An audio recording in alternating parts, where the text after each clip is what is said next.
क्या तुमने कभी सोचा है जब तुम आखिरी सांस ले रहे होंगे तब तुम्हारे आसपास कौन होगा? तुम्हारी फैमिली होगी, तुम्हारे कुछ खास दोस्त होंगे, रिश्तेदारों में भी क्लोज रिलेटिव्स ही रहेंगे, लेकिन एक इंसान और होगा। वो बस तुम्हें कुछ समय पहले से ही जान रहा होगा और उसको इस बात का कोई फर्क नहीं पड़ेगा कि चाहे तुम कोई भी हो, किसी भी धर्म के हो, किसी भी जाति के हो, किसी भी गांव के हो, शहर के हो, गोरे हो, काले हो, बच्चे हो, बूढ़े हो, आदमी हो या औरत हो, वो तुम्हारा और तुम्हारे रिलेटिव्स का आपस में मिलने का टाइम बढ़ाने के लिए, तुम्हें नई जिंदगी देने के लिए अपनी टीम के साथ पूरी जी जान लगा रहा होगा।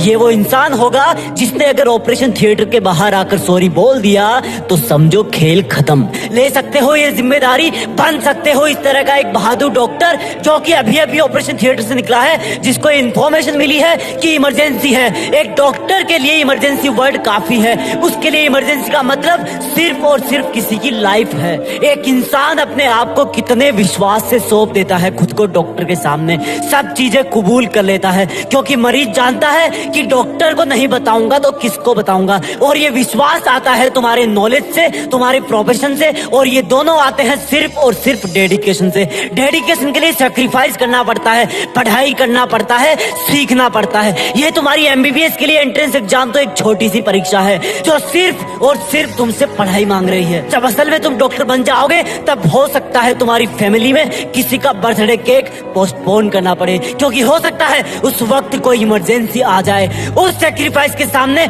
आज के एग्जाम वाले सैक्रिफाइस बहुत छोटे हैं। अभी सिर्फ तुम्हें आलस छोड़ना है, बिना रुके मेहनत करनी है, क्योंकि डॉक्टर की चैलेंजिंग लाइफ में अगर एक बार सर्जरी रूम में घुस गए तो उसको पूरा करके ही बाहर निकलना है, अधूरा नहीं छोड़ना है। और अगर तुम नहीं कर सकते ऐसा तो प्लीज किसी और नौकरी की तैयारी कर लो, क्योंकि डॉक्टर का व्हाइट कोट बेदाग होता है। उसको पहनने का मतलब है कि सामने चाहे कोई भी हो, अगर उसको मेडिकल प्रॉब्लम है तो वो बिना कंडीशन उसकी हेल्प करेगा। ये जो गले में स्टेथोस्कोप होता है वो जिम्मेदारी की माला है। तुम्हारा काम, तुम्हारा प्रोफेशन डायरेक्टली लोगों की लाइफ से जुड़ा हुआ है। आईसीयू के बाहर जो रिलेटिव्स की भीड़ है वो इसी चीज का वेट कर रही होती है कि कब डॉक्टर बाहर आए और बोले कि चिंता मत कीजिए, मरीज खतरे के बाहर है और उसको होश आ गया है। कहाँ से आती है ये जिम्मेदारी, कहाँ से आता है लोगों में एक डॉक्टर के प्रति इतना विश्वास? सोचा है कभी? क्योंकि वो मेहनत करते हैं और वही मेहनत तुम्हें अभी करनी है। सोचो ये तुम्हारी नीट की एग्जाम या एम्स की एग्जाम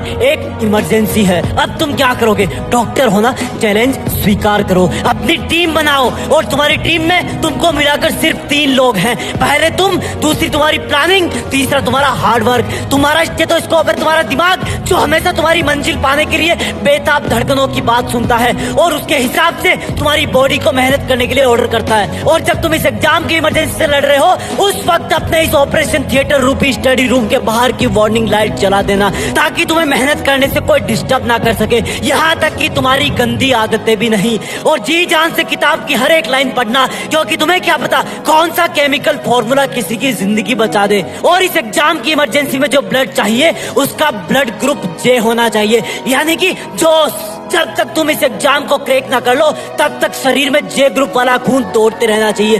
जब तक मिशन पूरा ना हो तब तक क्विट मत करना। तुम्हारी हर एक सेकंड पर एग्जाम के पेशेंट की हर एक सांस चल रही है। इस तरह से तुम डेली मेहनत करना, पढ़ाई को एक इमरजेंसी की तरह लेना। और सुनो, डॉक्टर बन रहे हो ना तुम, तो कभी भी चीजों में डिले मत करो, आलस को लात मारो। यकीन मानो मेरा, तुम्हारा ऑपरेशन सक्सेसफुल हो जाएगा। बड़े होकर एक नेक और काबिल डॉक्टर बनना, क्योंकि दुनिया में ऐसा ट्रस्ट बहुत कम जगह को देखने को मिलता है जैसा मरीज और डॉक्टर का होता है। मरीज बिना कोई सेकंड थॉट लाए वो सब करता है जो डॉक्टर कहता है। वही डॉक्टर अपनी मेहनत और लगन से, अपने ज्ञान से और सर्जिकल इंस्ट्रूमेंट से बहुत बड़े बड़े काम कर जाता है।